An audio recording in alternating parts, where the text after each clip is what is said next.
सिंध हुकूमत इरसा जे advisory committee जे 5 अक्टूबर ते थियल इजलास में शिरकत के मशरूत बनाए छॾियो आहे। उन में सिंध जे आबपाशी खाते वारे सूबाई वज़ीर जाम ख़ान शोरे वाज़े कयो आहे त जेकॾहिं इरसा जी सलाहकारी कमेटी रबी लाइ पाणी जी विर्छ वारो मामिलो एजेंडा में शामिल न कयो त पोइ सिंध जे नुमाइंदनि जी उन इजलास में शिरकत जो को बि फ़ाइदो न हूंदो ऐं सिंध हुकूमत सोचण ते मजबूर हूंदी त उन इजलास में शिरकत कजे या न। अभी तक एजेंडा की कापी हमें नहीं मिली।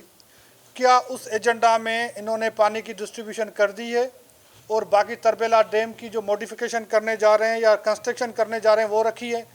अगर पानी की उन्होंने डिस्ट्रीब्यूशन कर दी है सिंध के सवाई, तो फिर इस मीटिंग में क्या हम करने जाएंगे जब पानी की डिस्ट्रीब्यूशन उन्होंने आउट ऑफ अकॉर्ड गैर कानूनी कर दी है और 5 तारीख के एजेंडा में पानी की डिस्ट्रीब्यूशन नहीं रखी, तो यकीनन इसके ऊपर सोचेंगे तो फिर उस इजलास में जाने का कोई फ़ायदा होगा या नहीं होगा। हैदराबाद में पंहिंजी रिहाइशगाह ते प्रेस कॉन्फ्रेंस के खिताब कंदे सूबाई वज़ीर चयो त इरसा सिंध सां पाणी जी विर्छ वारे मामले में वॾी ज़्यादती कई आहे ऐं ख़रीफ़ खां पोइ हाणे रबी जी मुंद में बि सिंध के पंहिंजे हिसे खां घटि पाणी ॾियण लाइ मनसूबाबंदी कई पई वञे। सिंध को कॉन्फिडेंस में लिए बगैर इरसा अगर कोई मनमानी करती है, उसको कोई कानूनी कोई आईनी हक नहीं है कि इस तरह बैठ के, अगर उनको इस तरह बैठ के फैसले करने हैं तो सिंध के नुमाइंदों को बुलाने की कोई ज़रूरत नहीं है वहाँ पे। अगर इरसा इस तरह मनमानी करता रहा कि ये नुकसान जो खरीफ में हुआ है ये हम कहते हैं कोई सिंध का नुकसान नहीं है, पाकिस्तान का नुकसान है। सूबाई वज़ीर इरसा में बलूचिस्तान के नुमाइंदे ते बि सख़्तु छो छंडिया ऐं इशारो ॾिनो त जेकॾहिं सिंध के गुड्डू वटि पूरो पाणी न मिलियो त पोइ सिंध बलूचिस्तान के पाणी ॾियण खां क़ासिर हूंदी। बलूचिस्तान के मेंबर का रोल एक बहुत नेगेटिव रोल रहा है इस दफ़ा, और बलूचिस्तान के मेंबर साहब ने आउट ऑफ अकॉर्ड सपोर्ट किया इरसा को। मैं बलूचिस्तान की पॉलिटिकल पार्टीज़ को ये रिक्वेस्ट करता हूँ कि बलूचिस्तान के इस मेंबर के रोल के ऊपर नज़रसानी करे, इसको देखे। ये नुकसान खाली सिंध का नुकसान नहीं है, लेकिन ये मेंबर साहब आप बलूचिस्तान के शेयर को भी नुकसान दे रहा है।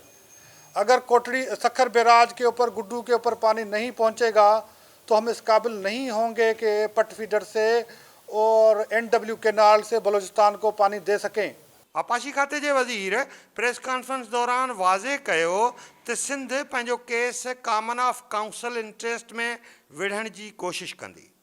हुन उन ॻाल्हि ते अफ़सोस ज़ाहिर कयो त CCI जे हूंदे वफ़ाक़ी सरकार पाणी जा मामला निबेरण लाइ वरी नेशनल वाटर काउंसिल क़ाइमु कई आहे ऐं उन काउंसिल खे बि उहे अख़्तियार ॾिना विया आहिनि जेके आइन तहत सिर्फ़ CCI खे हासिल हुजनि था।